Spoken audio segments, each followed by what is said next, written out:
for those of you guys that are listening, today is the day of recording that we found that Trump is and the administration is going to reschedule cannabis to Schedule 3. They had a press conference and everything.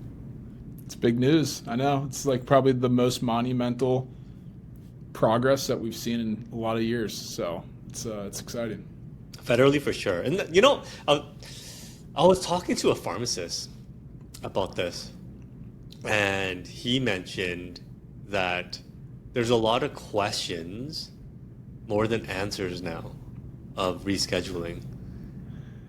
I think that's the truth, and that's the thing that people probably don't want to think about. I left feeling like things were a bit unclear than clear. So I'm not really sure what's going to happen, but I mean, look, my view is that it's just progress, right? Like something's got to be better than nothing, you would hope at least. And there's a long road ahead, but it feels like there's some change moving in the right direction. Welcome to the KayaCast, the podcast for cannabis businesses looking to launch, grow, and scale their operations. Yeah, so I wonder if this pushes legislation to make it more clear. That's what I wonder. I know that the benefits are obviously 280E. We can go into complete depth on that, but also that now there's research that can get poured into the plant and the cannabinoids. But then there's this murky area on, well, I guess the state sold it recreationally when it's Schedule 1. Does that change when it's Schedule 3? I wonder. Yeah, I'm not sure. Look, you got to hope and believe that a step forward on medical does not equal a step backwards in recreational and adult use. And I think in a lot of ways, the federal government's going to now have oversight into the medical sides of the program, and whether they're investing money into research or they're encouraging research or they're at least just not stigmatizing research, like all that's positive.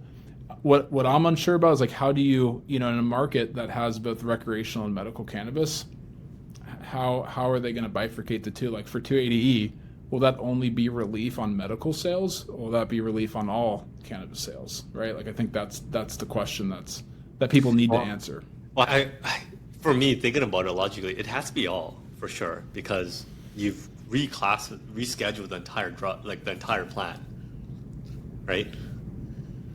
Yeah, I mean, I think, and I need to look more, but from what I saw, like it seemed like the executive order was really specific about medical and research and, therapeutics. And yeah, to your point, like if the whole plant itself is reclassified, then the recreational should not be. But at least, I think there's a camp out there that would say that this reclassification is specific to medical cannabis. Now, I don't know if we know that yet, but I've heard that. But here's the thing: is medical cannabis the extracts from the plant? Can you ever have like pharmaceuticals or generally extracts that are lab tested? All those things, they create medicine out of it. So it's a controlled environment, and you get medicine out of it, right? That's a Schedule 3 drug, right? So even if you had a medical cannabis license, I don't think that you would fall under those It's questions more than answers. Yeah. Good news, euphoria, and then just like after things settle down, you're like, okay, so what does this mean? Yeah. What happens now? And like for anybody, who's listening, who I got to believe is like an operator or consumer, one of those camps, like it's just ultimately got to be a big win, right? Like there's going to be more access to capital. There's going to be more access to research. There's going to be relief on 280 in some way, shape, or form. It's excitement, right? There's a bit of like normalization that will come from this. Like and I think in any way you slice it, you ultimately end up as like, this was good, right? Now again, like specifically what happens, I think that's the uncertainty. Yeah, I mean, it's no longer Schedule 1. Banking, what happens with banking? What happens with interstate transactions? It's now not a Schedule 1 drug anymore. Yep.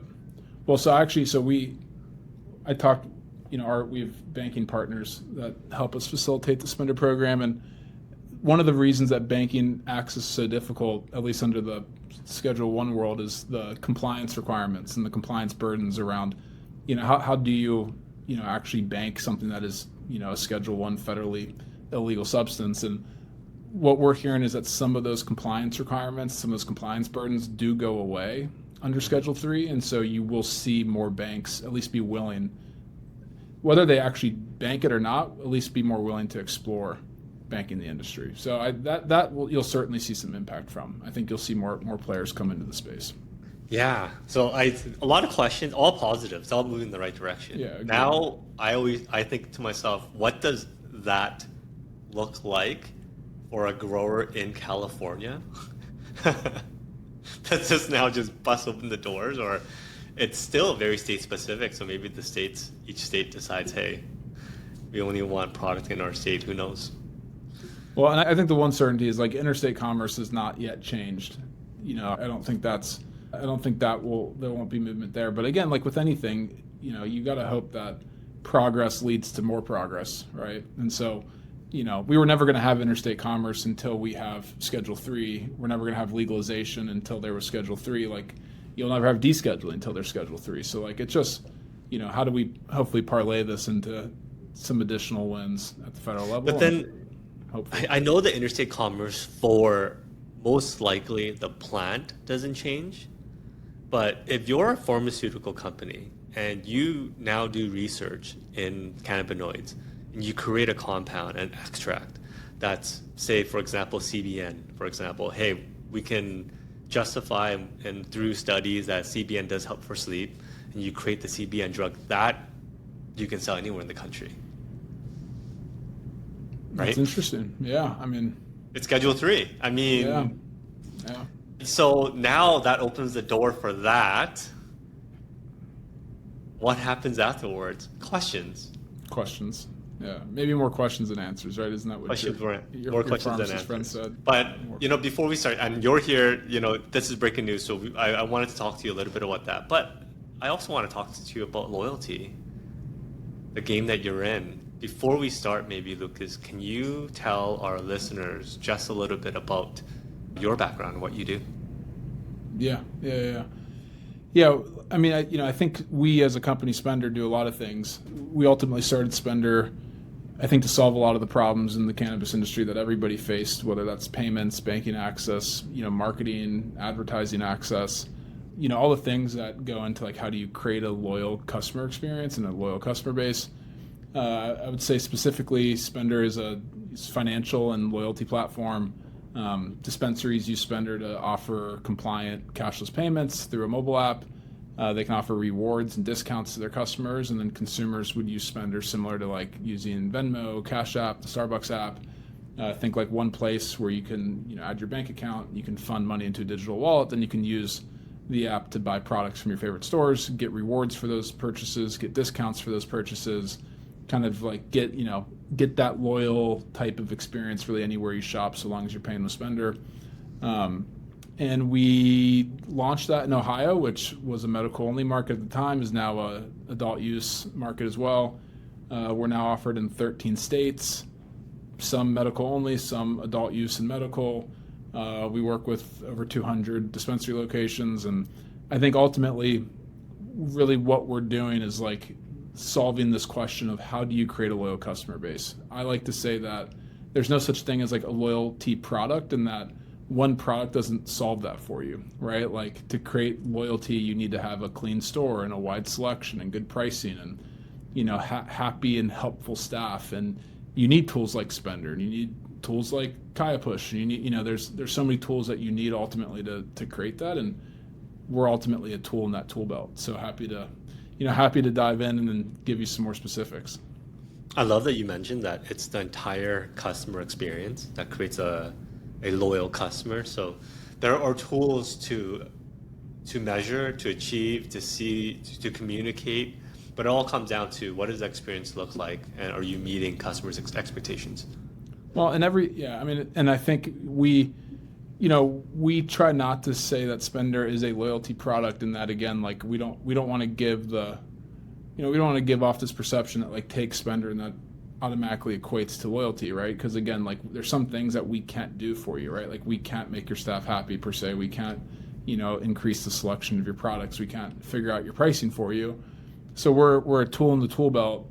And I think like that's, if you look at the most successful dispensaries that have a really loyal base, you're going to see that they do a lot of things, right? Like they have lower turnover, they have a happy staff, they offer a range of products, they do discounts occasionally, but not all the time. They use tools like Spendr, and that's just, yeah, I mean, it's like every customer is different. You got to figure out what works for them, and you got to be willing to kind of meet them where they are. What was the problem that you guys are solving initially when you started Spendr?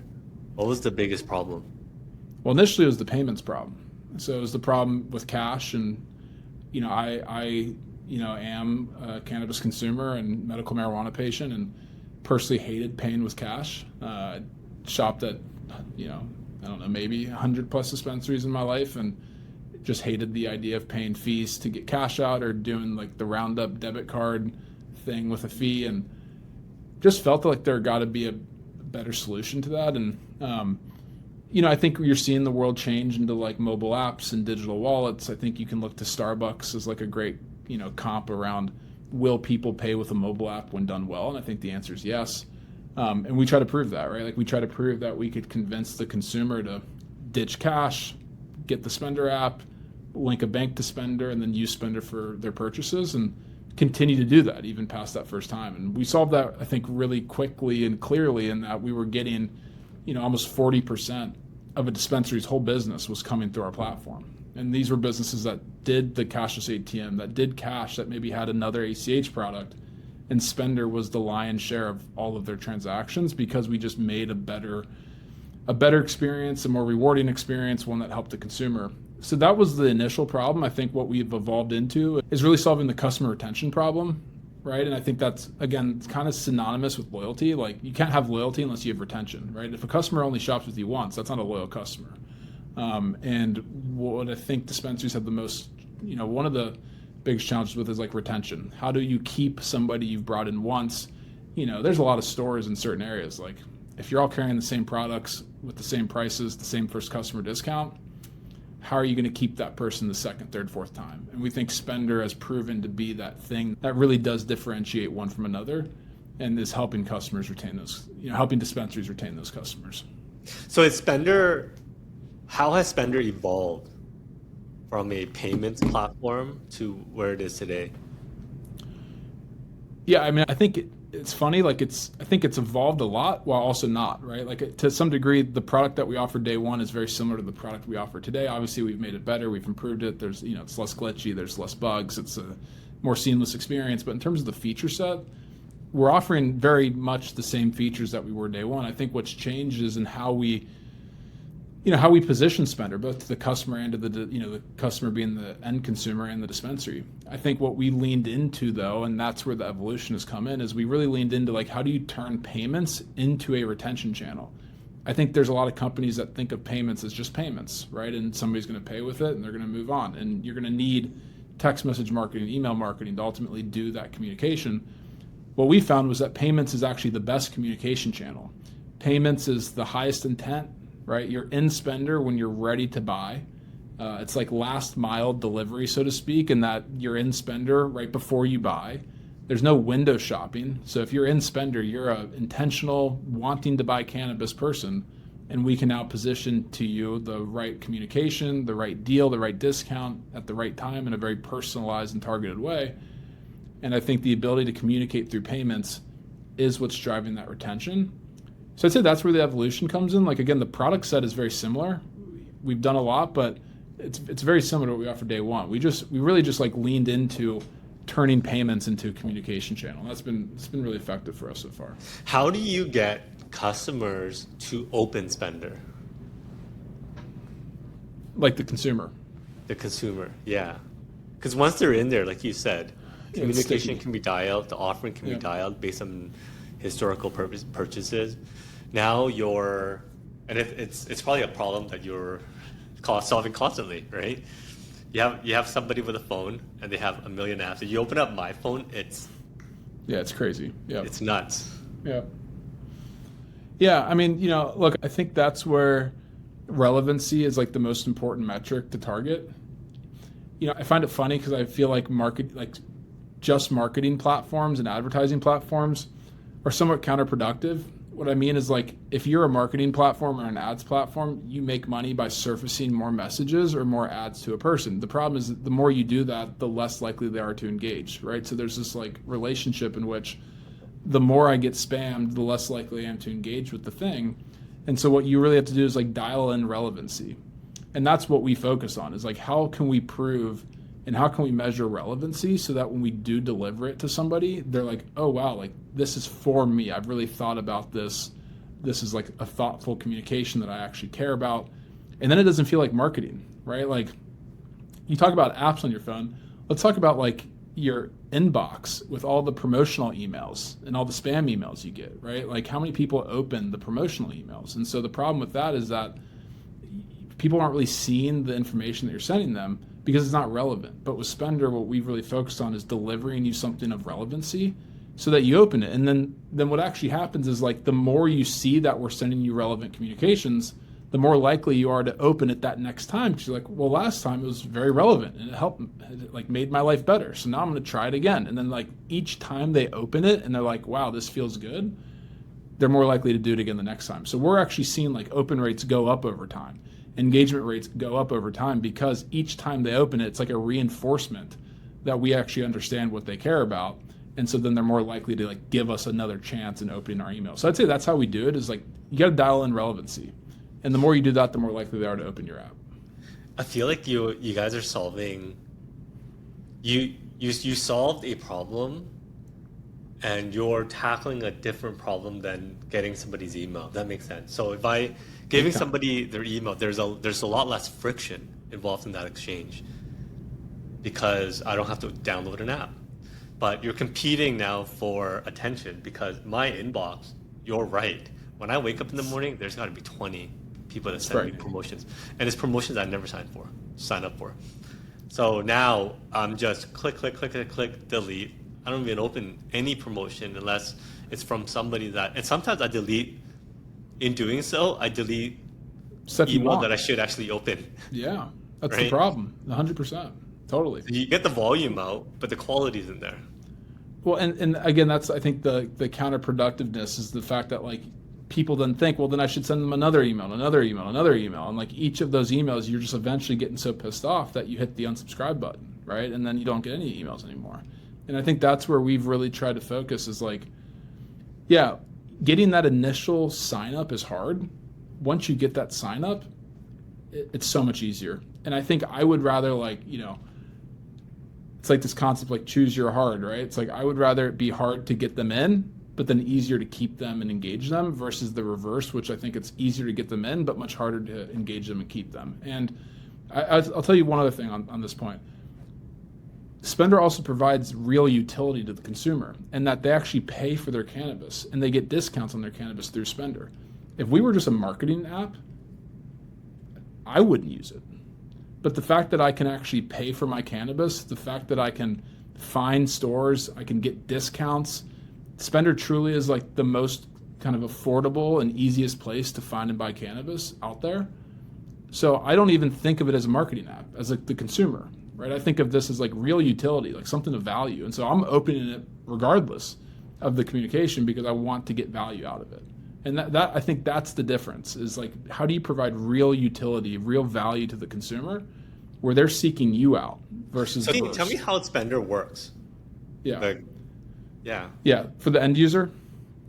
For the end user and then for the merchant.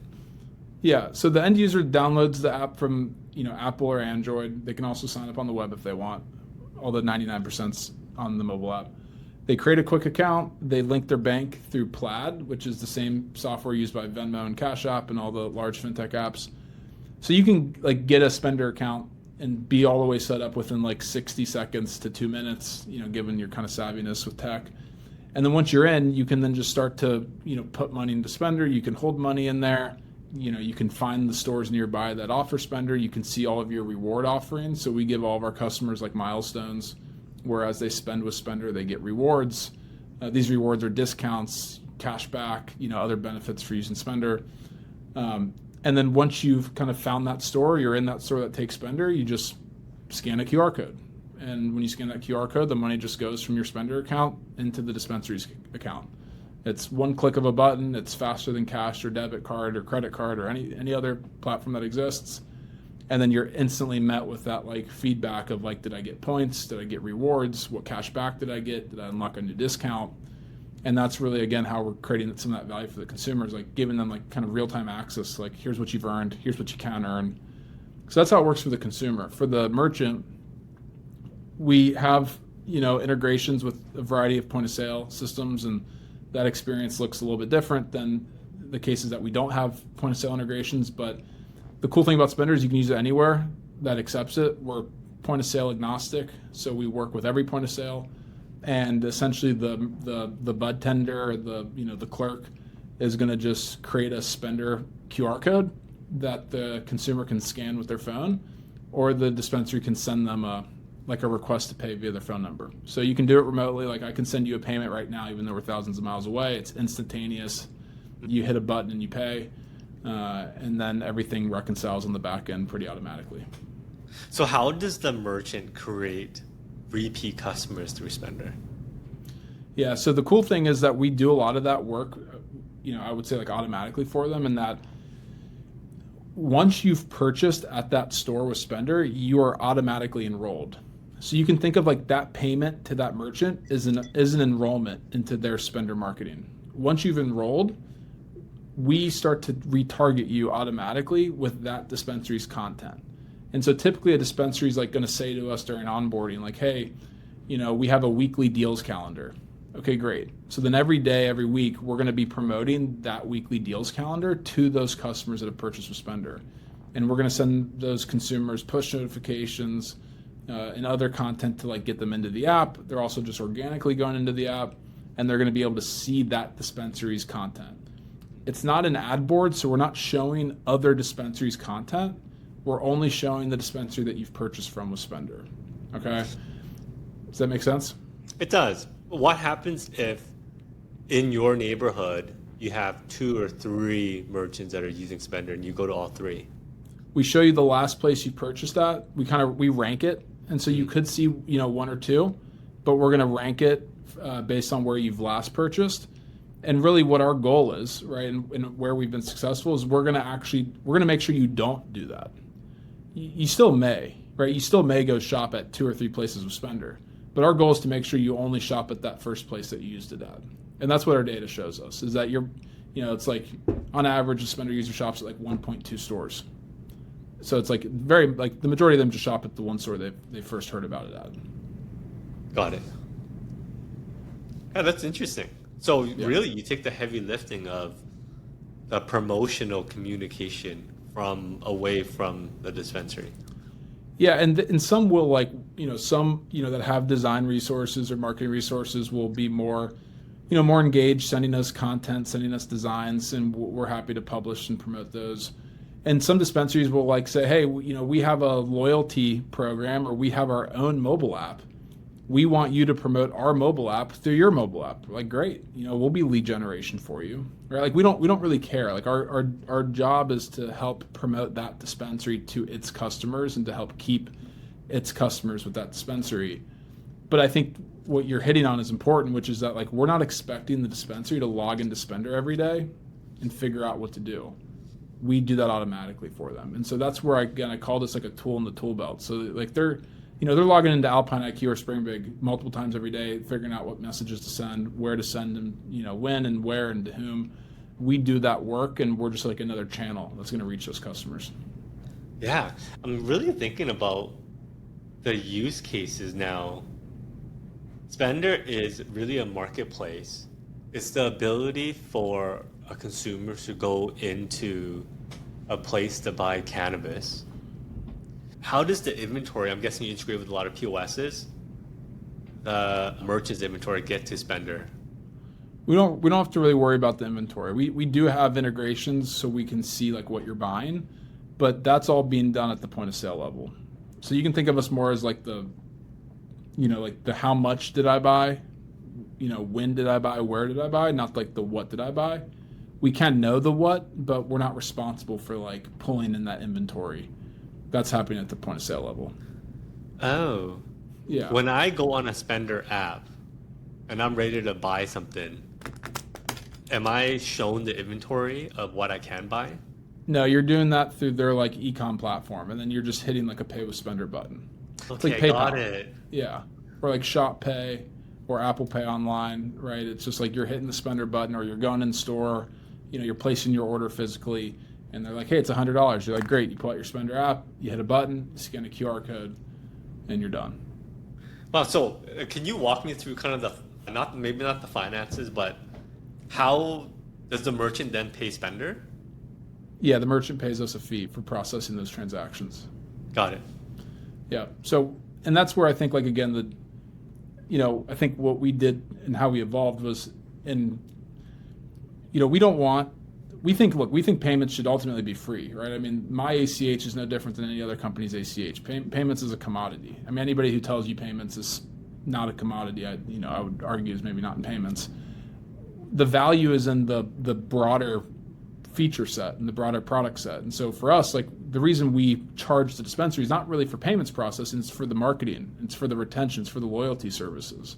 It's for the ability to actually get that customer back into the store. And so the way we price Spendr is the dispensary only pays if they're making money from us. And we actually have a way to prove to them with their data, right? We don't make up our own data. We say, hey, pull a report from your point of sale. Let's get on a Zoom call. Let's actually dig into it together. And at the end of that call, you tell us if you want to pay us or not.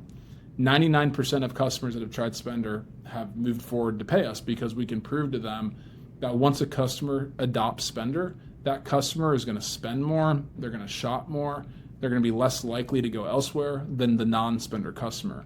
So that's what we charge for, right? We don't charge for payments. We charge for customer retention, for customer loyalty, right? Being kind of a leg of the stool, to creating that loyal experience. So this becomes a kind of like a revenue channel. It is a revenue channel. Yeah, I equated Spendr to, say, an Uber Eats, for example, right? Not the same, mind you, but Uber Eats is more of a marketplace. You can pick, and then away you go. Spendr is a little bit less marketplace-y because you're promoting the last place that the customer purchased through Spendr. But I was always thinking to myself, okay, well, Uber Eats, they have a markup on the selection, but you guys or the customer then isn't really feeling the pinch in terms of higher prices. It's really a finder's fee, more or less. The customer actually gets lower prices. Yeah. We're actually subsidizing the customer's costs. We're reducing the amount that they pay, the consumer. And then, and I think, I think whether we're defined as a marketplace or not, I think to your point, we're not trying to, I think we can bring a dispensary new customers, but what we're doing is really keeping the ones that you have with you, and we're increasing how much they spend. So I think on average, once a customer adopts Spendr, they actually shop about 40% more times per month. So if they were shopping with you, 2 or 3 times per month, they're going to now increase that to, maybe 1 or 2 additional purchases per month, which is going to be like new business you did not have without Spendr. And when you compare that to the non-Spendr customer, it's going to be a lot higher. And so we are a revenue channel in that way, but we're not doing markups. We're not doing monthly fees. We don't do setup fees. We're not stealing your customers and selling them to the highest bidder.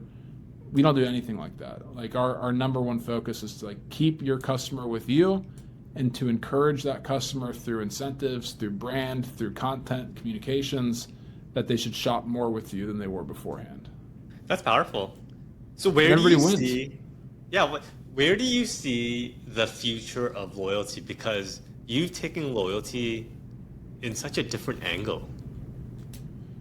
Yeah, I mean, look, like I said, I think I don't want to profess to be the only thing that drives loyalty into a store, but I think where's loyalty going? I mean, I think dispensaries have to get honest with themselves, and this may be an unpopular view.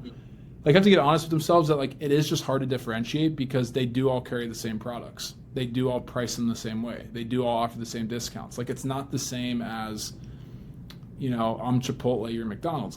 We sell very different food, but dispensaries sell the same stuff.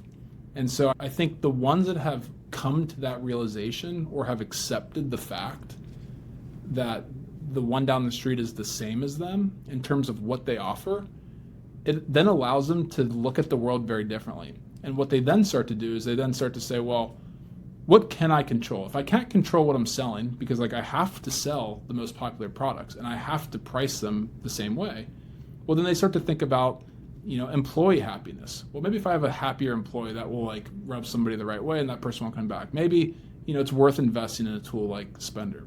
Maybe it's worth figuring out ways I can incentivize my Budtenders. Maybe I should clean up the store a little bit, maybe, add an extra light in the parking lot so that people feel safer. Maybe I should have customer support.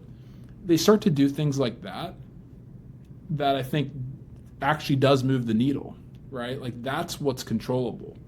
And I think that's where I see loyalty going, is that whether you have more dispensaries open up over time in certain markets, or let's say there's consolidation, there's fewer over time, I think at the end of the day, the ones that survive will be the ones that have really been thoughtful about that customer experience, and they accept the fact that the one down the street is very similar to them. So they then start to invest in the ways that they can be different. And again, Spendr is just going to be one of the ways that they do that. I would say additionally, you have to figure out how to talk to your customer. Like you said with emails, like I've shopped at a lot of places and they all try to talk to me and I'm not talking back to them because I don't read their emails and I don't even get their texts because they get blocked. And so I think like, how do we get more creative with these like channels of communication? And what I've found personally is that like I will shop at the dispensary that I feel closest with. Not necessarily in proximity, not in like what they've done for my pocket, but just like the ones that I'm like, man, I've had a good experience here. The people were nice. They remember my name. They are going to send me the deals, and I like actually will open their emails because of that. I think that's where I see it evolving into, is like less of a focus on professing their difference and more about accepting the fact that they maybe aren't, and finding ways to improve that customer experience. Yeah, customer experience to me is essentially your brand promise. And that's how you differentiate yourself, because a brand promise is a promise to the customer on what they can expect when they're interacting with your business, your store, your budtenders. And yeah, I think you hit the nail on the head. You have to, and then if for me it first starts with, and I was talking to somebody about this the other day, you can't really have a loyalty program unless you actually have a brand identity and a brand promise. And if you're unclear with what your brand stands for, then that's the basis of the foundation. How do you build on communication on top of that? Yeah, I agree. Yeah, and I think, and it's just so hard. And I think to some degree, like every market's so different. Like what we've seen personally is that certain markets that like started off small markets, new markets, there weren't many competitors. They didn't really have to do a lot to be successful, right? Like they had the right location. They were the first store to open in the city. Those businesses crush it. But the minute they start to see people then come in and put one next door or down the street, they then really had to be like, oh shit, well, like, what do I do now, right? Like I'm now not the only one on the block. And I think that's where they then started to invest in that brand identity. Like, what do I stand for? What can I do to help my customer beyond just, again, like offering the same thing that they all offer? And those are the ones that I've personally seen like really stick out, and it's just like the little things. Like one thing I like to do is go on Google, don't look at the stars, like the rating, but like actually read the reviews. And I think what you'll see is like the ones that feel more personal are those stores that actually end up being more successful. Yeah, no, I agree. It's really interesting. Yeah. The ones with really great reviews have all one thing in common, and that's exceptional employee training program. Exactly. Yep. It's impeccable. And they train there, and part of the training is how to get more reviews. Yeah. Yeah. Well, right? No, yeah, agreed. Yeah, how to get more reviews. And I think too, like and I've seen this too, and maybe this is what you're saying, it's just like the stores that have invested in their employees also tend to do really well, right? Like the employees want to be there. They give a shit, like they, like that. It just makes all the difference in the world. Like I still find cannabis buying to be like a very like personal, thing, like if, I personally go, like I was literally yesterday, I was in a dispensary for 7 hours talking to customers, talking to budtenders, just like I was physically there. And you see every walk of life. You see all the reasons why somebody would or wouldn't buy. And you can just see the difference when like that check-in person remembers your name, like the smile it brings to that person's face, and like that's the stuff that you would think is like the easy thing to do, but is I think widely missed because people don't spend the time taking care of their employees. I was talking to Ryan the other day, Ryan Hunter from SphereX Labs, and he mentioned something that really struck me. Cannabis is one of the only industries in the world where you're buying something relatively low cost, but you're asking somebody for their advice on what to buy. Oh, interesting. There's not a lot of other products that I don't go to a McDonald's and ask them, hey, well, yeah, what should I get? Yeah. What should I get? Or a retail store or anything, right? I go in, I grab a Coke, I grab a bag of chips, and I get the hell out, Cannabis is very unique in that way. Even like alcohol, yeah, you're right. Because like even with alcohol, like I don't really ask the clerk. I'm like, hey, what tequila should I try or what beer should I get? I'm just like buying whatever and I'm leaving. Yeah, it's true. Yeah, wow. What do you think that means? Like, why do you think that's the case? Well, it depends. I mean, there's two types of consumers. Even the ones that are the regular consumers that have consumed cannabis for a while, there's always new products that come in every week. And I truly believe that the SKUs are just so big and there's just so much selection that naturally you get into a conversation particularly with a budtender or a team that's really trained, and they understand what your preferences are. And now they're trying to enhance your experience with another experience, right? So it's interesting. I mean, cannabis is one of the only things that you take to regulate your mood. Hey, I want to be in this mood, I want to be in this mood. And it's the same plant, different terpenes, but there's so many different moods that you can get into. Yeah, I think I often break down the customer. Like there's the customer who, knows what they want and maybe they just like buy the same thing every time. There's the customer who knows what they want but is always open to trying something new. And then there's the customer who doesn't know anything, about cannabis and what to buy or what to try, and like they're very inquisitive. And I find that like there tends to be I think the fewest bucket of people is the bucket of people who like know exactly what they want and aren't open to trying something new. The people that I've found that like really love cannabis are very knowledgeable about cannabis. They're always excited to like hear about the new product. They're always excited to like try the new product. They're always excited to like have the budtender be like, hey, like, yeah, that flower you picked up is like really great, but like, have you tried this one? Oh, no, I haven't. Maybe I'll pick it up today. Like it's also like something that I feel like it's like people are very open-minded, and I think that's you then need a happy and helpful budtender and like a good customer experience to like facilitate that, because people are gonna be inquisitive. Like they want to know and they want to learn and try new things. And that's like I think that's very unique. It's especially if you're a flower consumer, it's hard to stick to one flower. I mean, crops change. Yeah, batches are different. Yeah, each harvest. Yeah, 100%. It's hard. I feel that with everything, dude. Honestly, like I'm a concentrates guy, and it's even how I feel about concentrates. Like I maybe got my favorites or whatever, but like, batch to batch, they're going to be different. And also like what you'll learn is like you could try 100 jars of rosin or whatever, and each jar is going to be different. And even you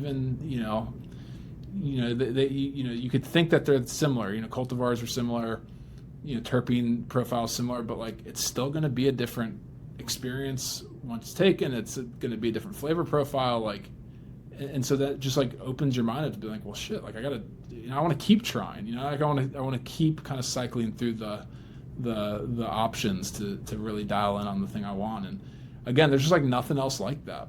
And again, it's very unique. It just feels very unique. Off topic, and I'm always curious when I talk to another entrepreneur, what are some of the biggest problems that you're looking to solve in 2026 in relation to Spendr? What are some of the big What are rocks? the biggest problem? Yeah, businesses is Specific to Spendr, you're saying? Yeah, like what are some of the big milestones that you're chasing 2026? Yeah, I mean, I think like any early stage company, there's like an unlimited list of things we want to do better. I guess, look, I think for us, we have been really successful in some key markets, large share of the market.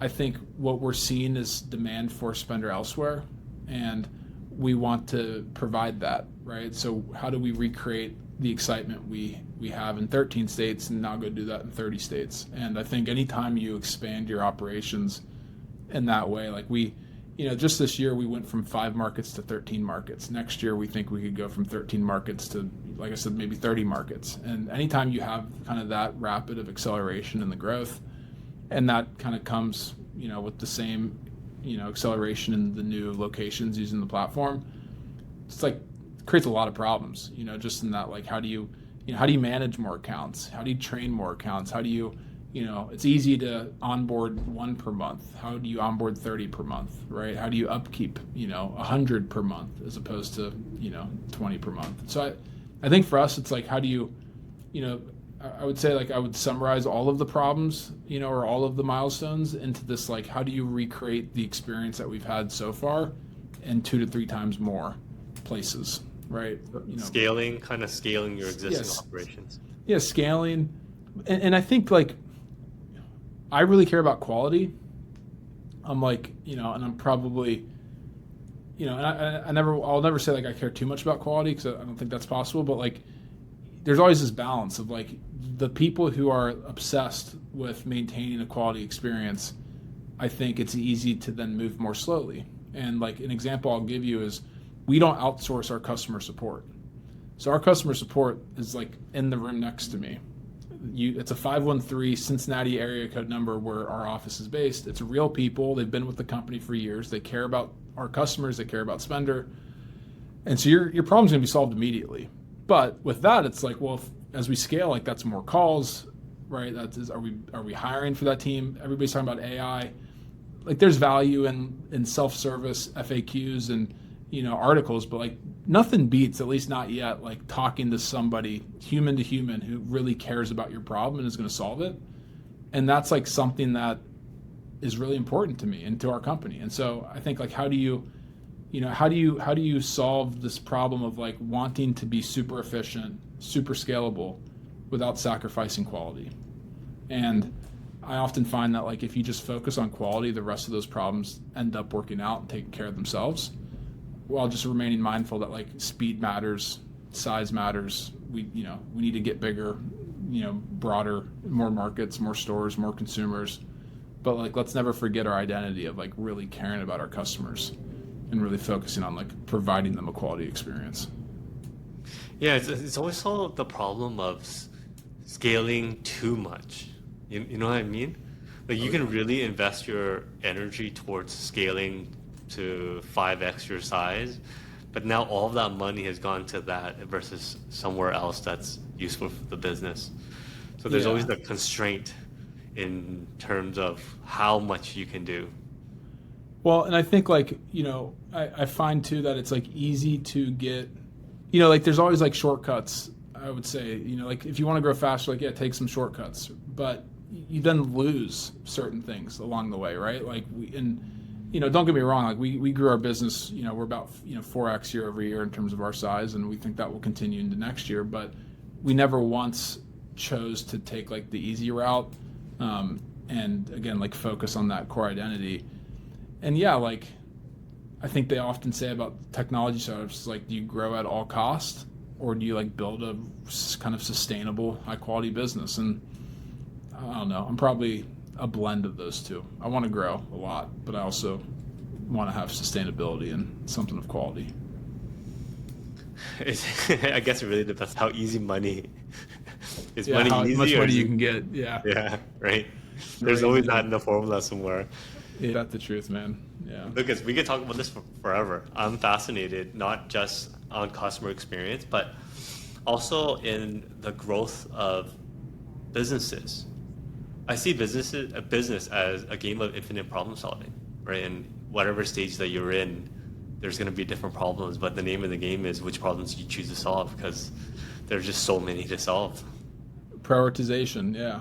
I mean, and that, I'm a big believer in like longevity, and that to your point, like it's a game of problem solving. And so if every day you can just keep solving the next problem, and yeah, hopefully over time get better at picking the one to solve that day.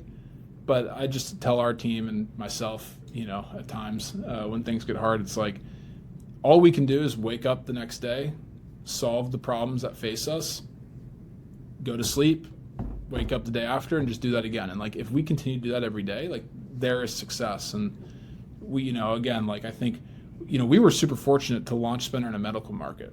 And I'd love to I don't know if you had this experience with your company, or like I'd love to talk to other founders who experience this, but like when you launch a product in a medical market where your customer is a medical patient, you build like there's this like just like this very unique perspective about like what cannabis can actually do for somebody. I think people often, people forget that for a lot of people, cannabis truly is medicinal, and it's just super helpful to them. And for the first year plus of our life cycle, our end user was a patient who needed this. And it just like it created an appreciation for like what people go through and how the plant can be helpful. And like I know that's what keeps our team running. I know that's why we want to do in-house customer support. It's why we wake up and solve these problems. And it's just like a really unique perspective that I'm personally grateful that I was able to experience, because yeah, like it's certainly easy to like get down. Days aren't perfect. Things are hard. Things are busy. You don't sleep a lot. I told you I just took my first vacation ever since I started the company. Like difficult to do, but yeah, it's all worth it in the end if you can just like get through each day, solve the problems, and just stay alive. That's what I say. Yeah. Just gotta stay alive. Be here another year from now. We'll be good. Yeah, Lucas. Before I let you go, how can our listeners find you? LinkedIn. Spendr, just type in Spendr, no second E, just one E, Spendr. LinkedIn, our website, spendr.com. We're on Instagram, get Spendr. Yeah, and we're in, like I said, we're in 13 markets, kind of all across the country. People can check us out on the app stores, Spendr. What's the next 3 markets that you're looking to enter? Good question. I don't want to jump the gun, but I would say that we've done a lot of expansion on the East Coast this year. We're in Connecticut, we're in Massachusetts. We've kind of filled up like Virginia, Maryland, West Virginia. We should be adding a couple. We're in New York. We should be adding some other markets kind of up in that, East Coast corridor. So that's what I'll say. Awesome. Well, I'm sure that if you guys are listening, find Spendr on the App Store. Check Lucas out. Lucas, thank you so much for joining me today. Appreciate you having me. It was a good time. We should do it again. Thanks for listening to the KayaCast podcast. We hope you enjoyed the show. Don't forget to subscribe to our podcast in your favorite podcast app, or visit our website to access the full archive of episodes from the show.